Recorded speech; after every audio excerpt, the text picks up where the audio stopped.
So good morning, everybody. Welcome to Sunday morning meditation coming from Vajrayana Institute. So I hope you're all well and safe. Sorry, bit of a frog in my throat this morning. It's the cold weather, I think. So let's begin as usual by settling the body and relaxing the body. So whether you're on a chair or on a cushion on the floor, it doesn't make any difference from the point of view of your meditation. But it's really important that you keep your back straight. So make sure you're comfortable, and let's scan the body in order to relax the body and release any areas of tension. Starting at the top of the head.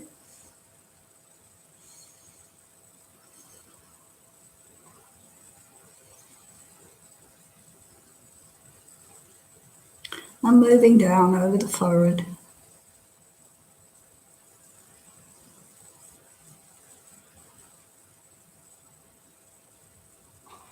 Being aware of the temples,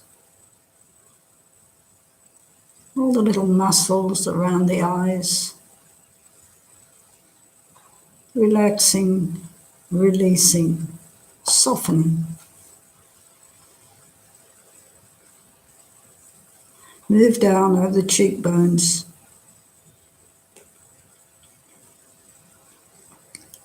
To the mouth.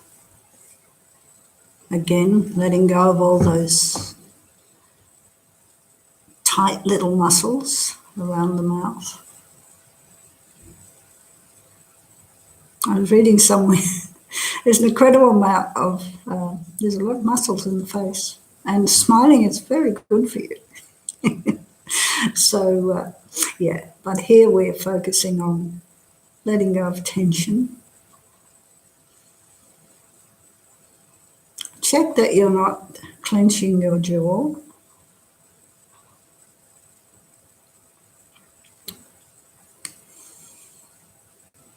Relax the jaw.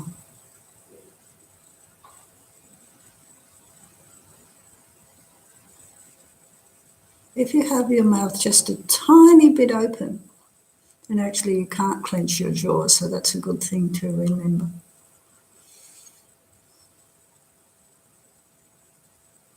So what we want is a lovely, relaxed, peaceful face. Like a sleeping baby. And keeping the mind alert.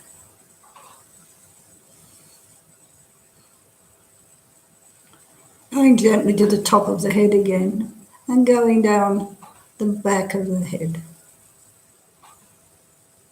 The base of the skull.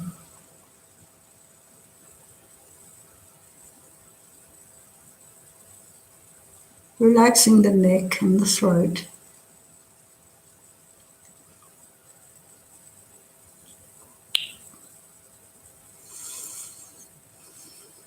Relaxing the shoulders.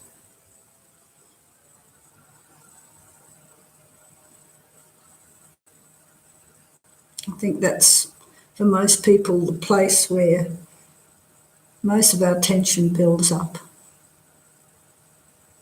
So if you like, let's just lift our shoulders and drop them.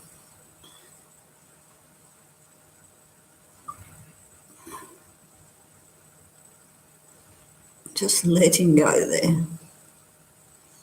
Releasing.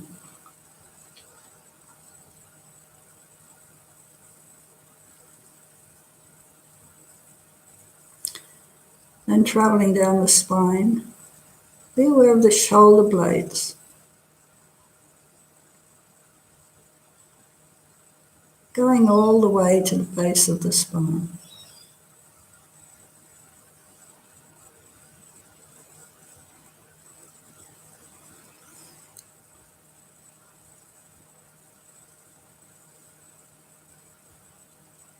And let's do the front of the body. Moving to the tops of the shoulders again. Relaxing the top of the chest, diaphragm, the belly, soft, relaxed.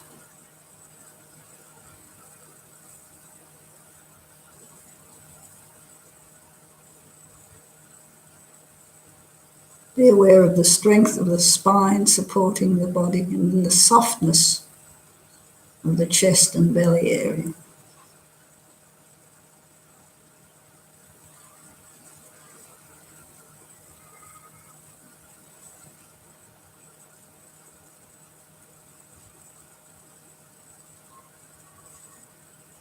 Moving to the hip joint, and then coming down to the knees.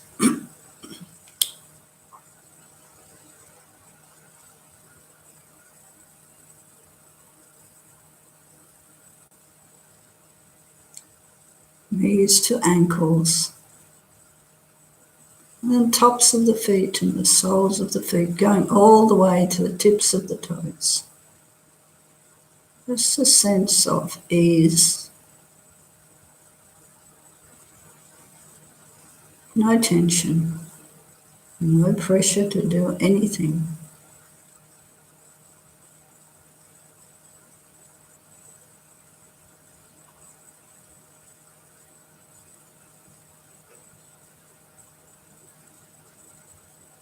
Let's come back to our shoulders and travel down the arms to the elbows, wrists, back of the hands, palms of the hands, and the fingers, all the way to the fingertips.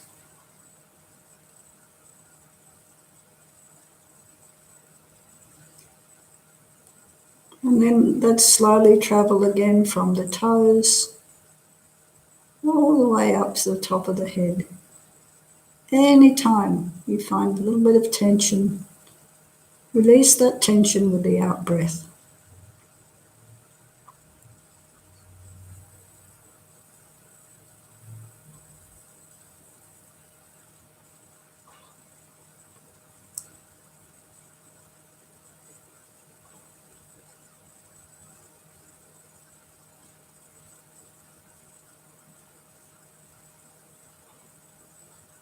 And become aware of the whole body.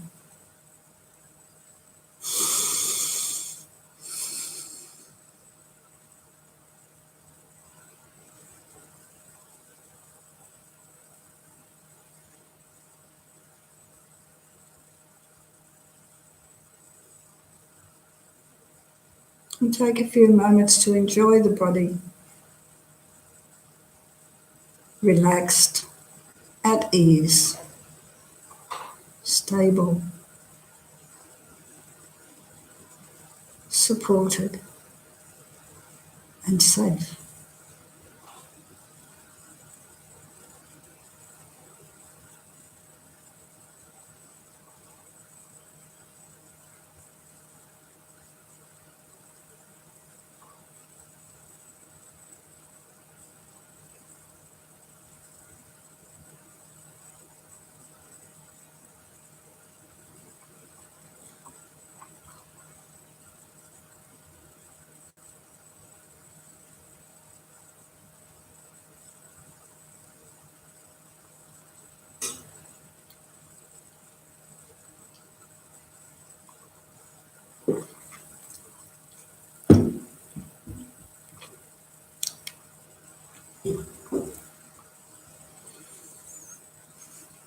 And before we move on to our breathing meditation, let's set a very positive, altruistic motivation for doing this meditation session this morning.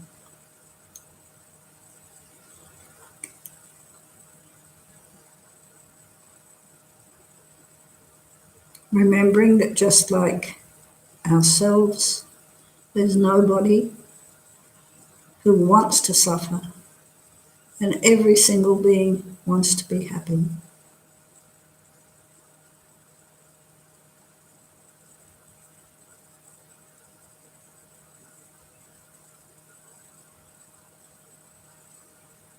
So we either set our bodhicitta motivation, those of us who have committed to the Mahayana path, and otherwise we open our hearts with a wish that all beings everywhere may be well and happy, and that any benefit that we derive from the session this morning is not only for ourselves, but for every living being we come into contact with.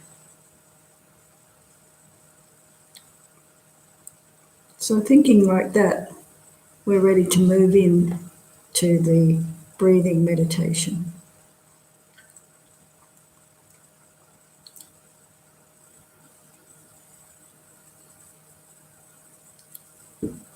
So I'm sure everyone's familiar with the posture. We're pretty much in the right posture already. The difference being that when we're doing the breathing meditation, ideally we have our eyes a little bit open. You tuck your chin in just a little bit and your gaze will fall to the floor in front of you, and you almost close your eyes. You might want to practice that for a little while. Sometimes if you're used to meditating with your eyes shut, it's no big deal. Just the ideal thing to do with your eyes is to have your eyes just a little bit open so that light comes in and counters our usual tendency to fall asleep. That's we shut our eyes because we're going to sleep. So in this case, we're trying to counter that by allowing a little bit of light to come in. And then shoulders back, spine nice and straight, right hand on top of the left, or hands down on your knees, palm down on your knees, whatever is the most comfortable. So let's start.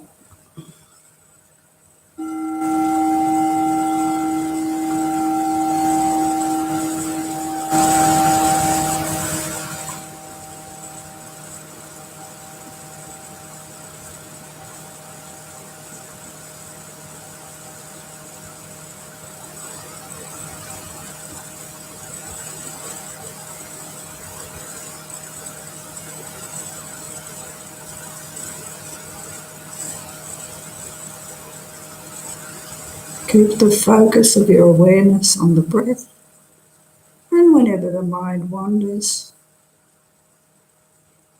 firmly but gently bring the mind back to the breath, focusing either at the nostrils or the rise and the fall of the abdomen. Nothing else to do. Aware of the whole of the in-breath and the whole of the out-breath.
We've spent time relaxing the body, so now when you're observing the breath, don't bring tension in there. Be alert, but relaxed.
Don't try to control the breath in any way.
As you all know, don't push the thoughts away. Do that, they'll become stronger. And don't follow them. The moment you notice that you've been distracted by a thought, by a sound, by an itch, bring the awareness back to the breath.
You can have a stretch, sip of your warm drink.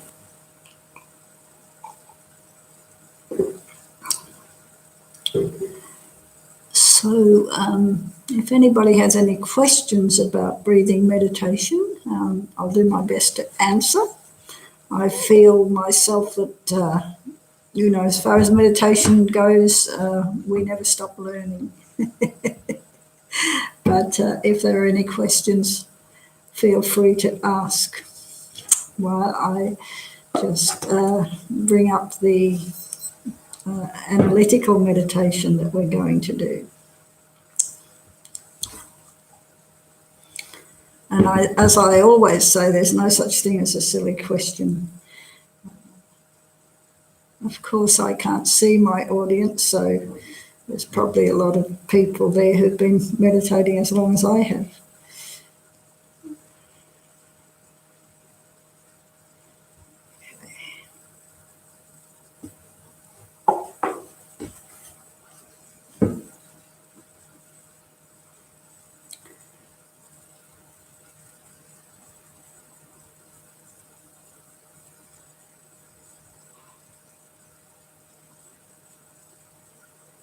Okay.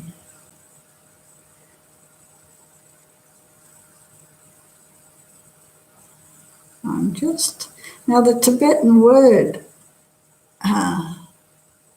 for meditation is gom. And gom means to become familiar, with. And keeping that in mind, I'm going to do a meditation, I'm going to lead a meditation that we've done before. Oh, there is a question here. So, okay, there's a question saying, can this type of meditation be practiced throughout the day? Certainly, not while you're driving your car. Anytime you... It's very good if the mind is agitated, depending on the level of agitation. If you're really furious about something, might be going for a walk is a good idea, and then sitting down and doing some breathing meditation. So the ideal time to meditate, according to most of the teachings that I've had and read about, is first thing in the morning. So because the mind it's not yet caught up in all the busyness of the day. So if you can, wake up, maybe wash your face, brush your teeth, and then sit and meditate for a little while, it's very beneficial. So there are no set times. A lot of people like to meditate in the morning and again in the evening before they go to sleep. So certainly there's no particular time for meditation.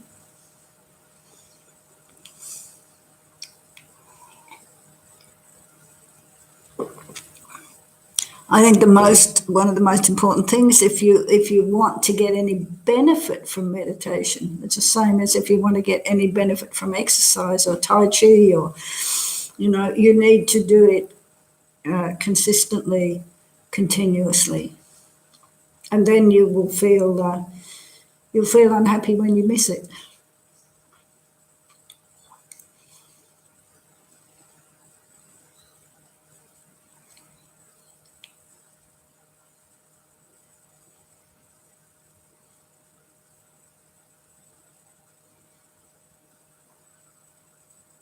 It's also good to if you can, have a particular place that you use for your meditation.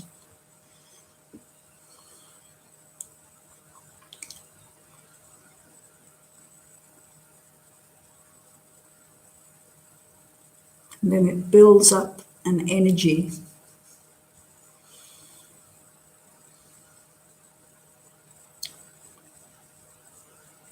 So let's move on. If there are any other questions, you can type them up and I'll look at them later. And we're going to look. Oh, Robin, okay. Well, alert means that the mind is it's sharp, and what we're watching out for is that moment when the awareness moves away from the breath, right? So if your mind is dull, you don't even notice. A thought has come up and it's taken you on a tour of, the past, or it's rushed you off into the future. But if your mind is alert, then you notice the moment the thought, hopefully as soon as the thought arises. But if we're not alert, the thought arises and carries us away. Does that make sense?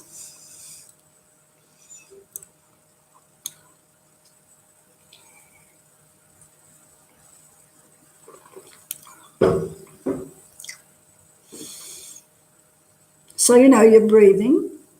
You've got the right posture. And you've decided whether you're going to observe the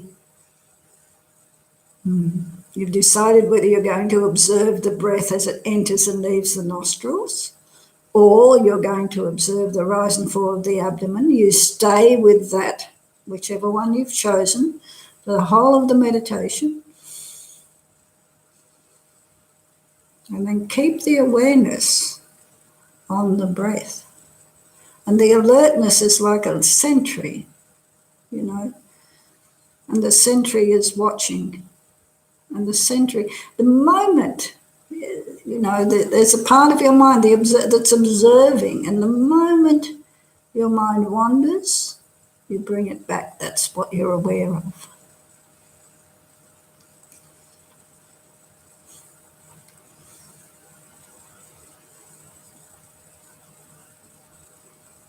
As Jetsun Tenzin Palmo says, breathing meditation is simple, but it's not necessarily easy. It sounds so easy. Be aware of the breath. But be aware of the breath all the time.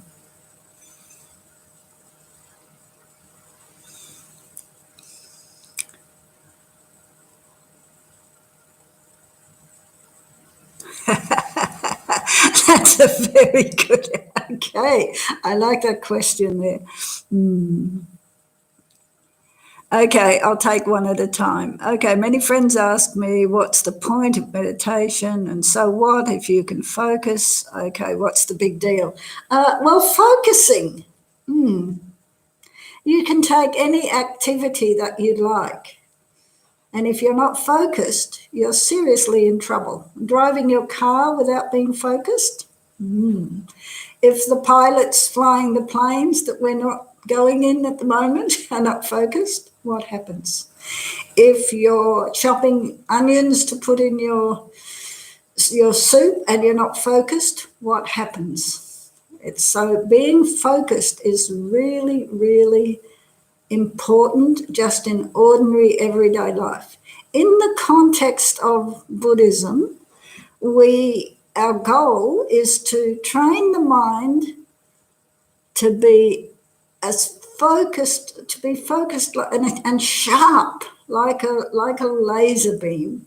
And then we take that mind, when we reach a level of our meditation, which is called shamatha, when we perfect shamatha, our mind is, instead of being like a clunky old dolphin torch with a flat battery, our mind is as sharp as a laser beam, and it can stay on whatever object we choose to place it. So then we use this mind, which is now incredibly powerful, and we use it to meditate on, in particular, what in Buddhism is called emptiness.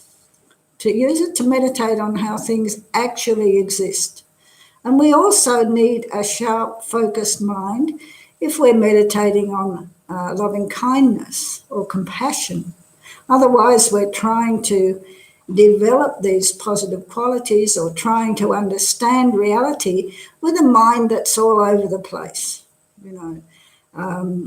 we're meant to be thinking about the kindness of all beings, and our minds wandered off and wondering whether we will have spaghetti tonight or something else. So then our meditation on loving kindness, our meditation on reality is not going to be very helpful. So that's why focus is very important.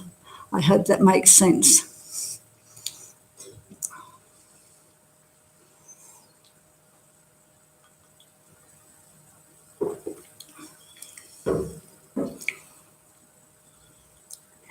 Yeah, Robin, relax is difficult. It's very, very difficult because we live in a world where we're constantly rushing. And it's very hard to be relaxed if you're rushing. And our mind is used to rushing. So I think it's very good to do some relaxation meditation every day, that body scan, very important.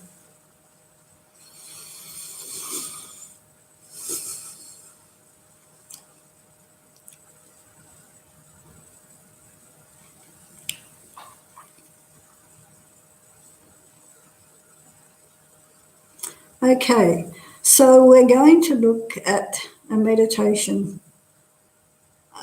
encouraging us to examine the faulty logic of I. I mean, the capital letter I, not this I. Okay, what? So I see your answer there. Might be you just asked them whether it's important to be focused when they're driving their cars. I mean, we don't want to get into arguments with people. So, if they're ready to hear it, they're ready to hear it. If they're not, there's nothing you can do about it.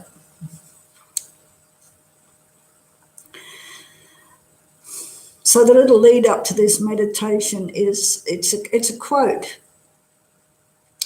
And it's a quote by a Japanese Roshi. And he says, "Of course, the bird we see and hear exists. It exists. But what I mean by that may not be exactly what you mean." So Western culture does not generally question the substantial nature of the self. The self seems self-evident, as it were, and inarguable. We may find it absurd when someone suggests that perhaps the self that we believe exists doesn't exist. There are trees, there are birds, there are people, and there is me. Buddhism is not disputing the basic reality of the existence of different objects or beings, but there is more subtlety to this question than we may at first realize. In fact, significant problems arise if we take at face value the existence of I as suggested by our culture. So let us now explore what we mean when we use this word I. Suppose I were to ask you, how old are you? You might answer promptly, I'm 37 or whatever. Then let me ask you, what colour are your eyes? And again, the answer comes very easily. My eyes are blue or brown or green. And these answers arise naturally and immediately. But if we look at each of these responses in detail, we discover something odd. If you say, I'm 37, you really mean this body is 37 years old, don't you? You don't necessarily mean that all of you is 37. Are your thoughts that old? What is the age of the mood you're feeling right now? Perhaps it came on today, an hour ago. So when we say, I'm 37, I is taken to be the body.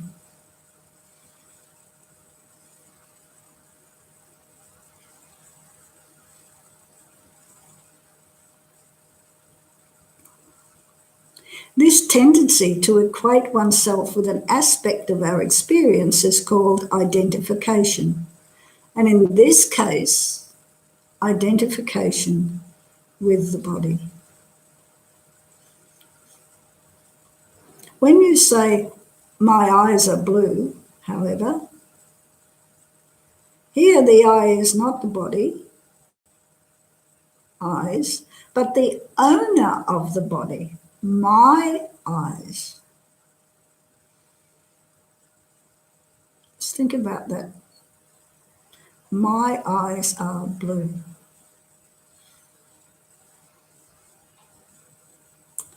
So now we have the I as the owner. This is a different form of identification. Feel into the sense of I as the owner of the body. After all, we say it's my body, don't we? And inquire, where is that owner located?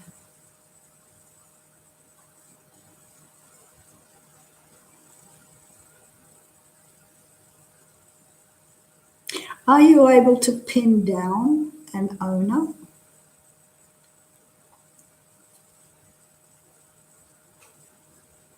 Is the owner inside the body or outside?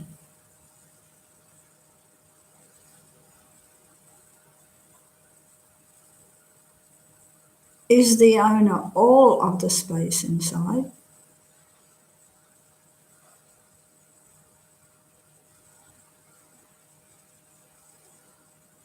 Which are you really? The body? Or something separate that somehow owns the body? These are two different things. Is it possible to be both?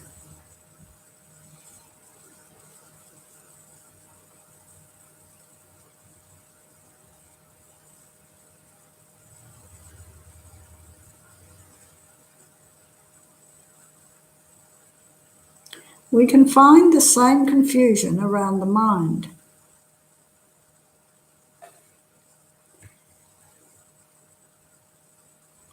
If you say, I am happy, you are equating I with happiness, an emotion or a state of mind. And a minute later, you might talk about my joys and sorrows. Now you are the owner of the emotions.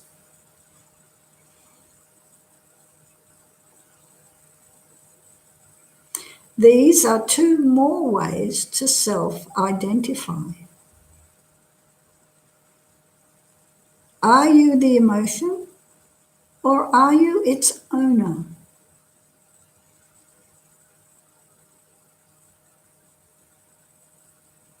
Can you be both?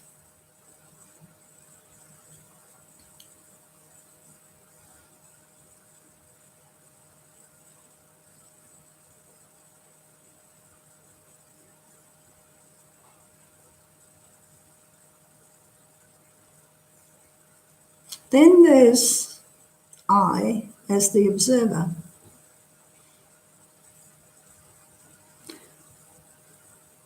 I is sometimes felt as the observer of the whole show. It can feel as though there's a small entity located inside the head, behind the eyes.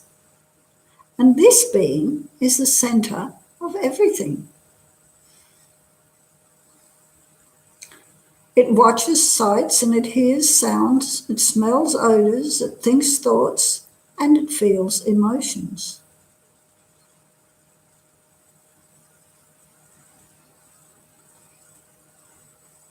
This I seems to stay the same over time, though, through many changing experiences. And it appears to accomplish this by remaining separate from what is observed.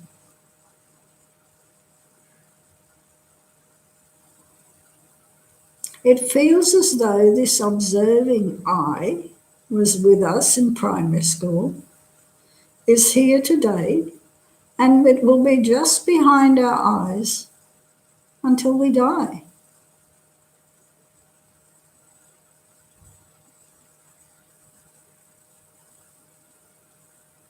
The identification here as the observer is, in reality, taking as I the activity of consciousness, the faculty of mind that receives or knows the sense impressions that arise moment after moment.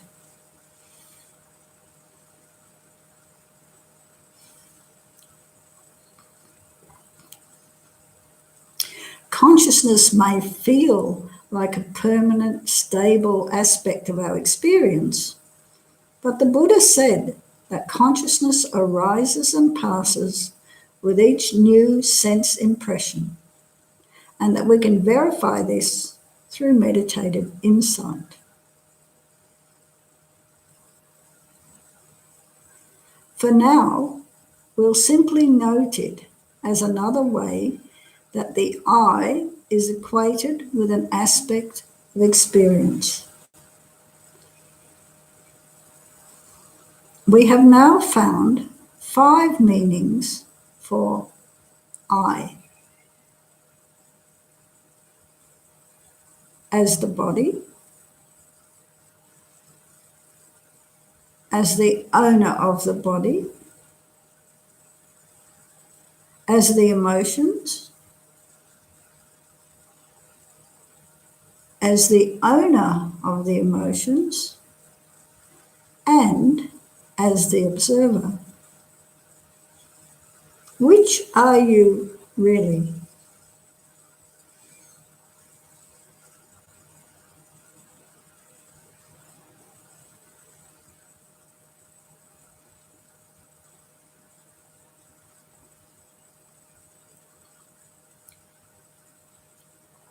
You might reply, well, I'm all of them. I'm my body and it belongs to me. I'm my thoughts and feelings and they belong to me. And I'm something apart from them, watching it all. I'm everything you've said, all wrapped up in one. We've now arrived at the conventional understanding of the self. The conventional understanding. In this culture, when we talk about what I am, it is this whole package. This is what we mean by a person, and it's what we mean by I. We've now arrived at a place where, upon looking closely, the absurdity of conventional understanding becomes apparent. So, how many selves are you?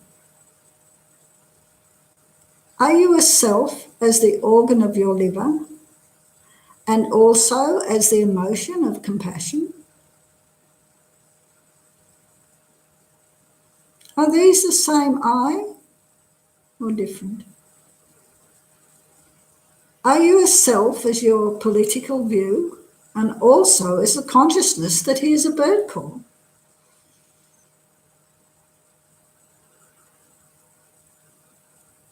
Are these the same I or different? Are you a self who is changing every moment as the body does with its pulses, respiration and digestion? Or are you an ongoing self who is the stable observer of the changes? Are these the same I or different?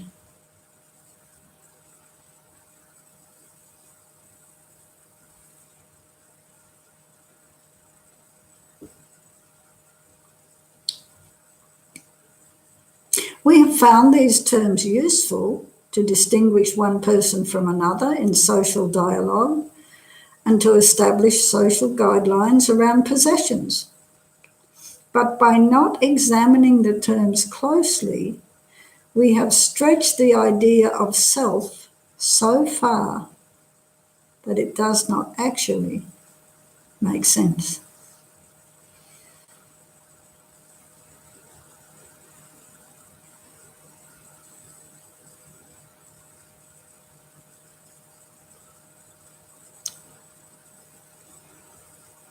So I'm going to do this meditation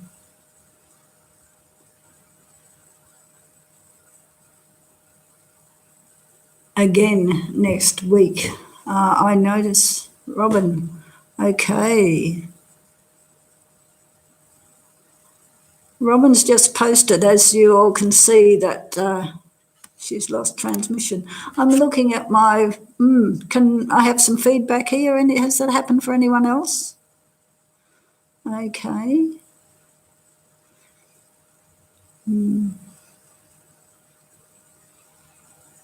Yes, I guess now everything's online, and so there's probably a lot of people on the net, and that can have a lot to do with it.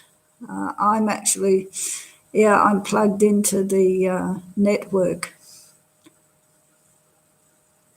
Okay, everybody seems to be okay except Robin.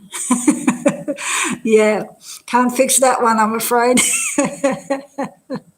So yes, this understanding of the I is of utmost importance, and because everything we do comes from the I. Think about it, that's where it all starts. So I'm going to do this meditation again next Sunday, and we'll become more and more familiar with our misunderstandings, and then we can sort them out. So thank you very much for joining me this morning, and stay safe and well, everybody. Look after yourselves. Don't go too far overboard with the little bit of extra freedom that we have. Still be cautious, not paranoid, but cautious, and enjoy the rest of your day. And let's dedicate the positive energy that we've created to the happiness and well-being of everybody on the planet, and with a very strong wish that this virus will very quickly run its course without causing more chaos than it already has, and that they may find some kind of a vaccine. And in the meantime, each and every one of us needs to be responsible and make sure that we're not spreading it in any way. Thank you very much. Be well, be happy.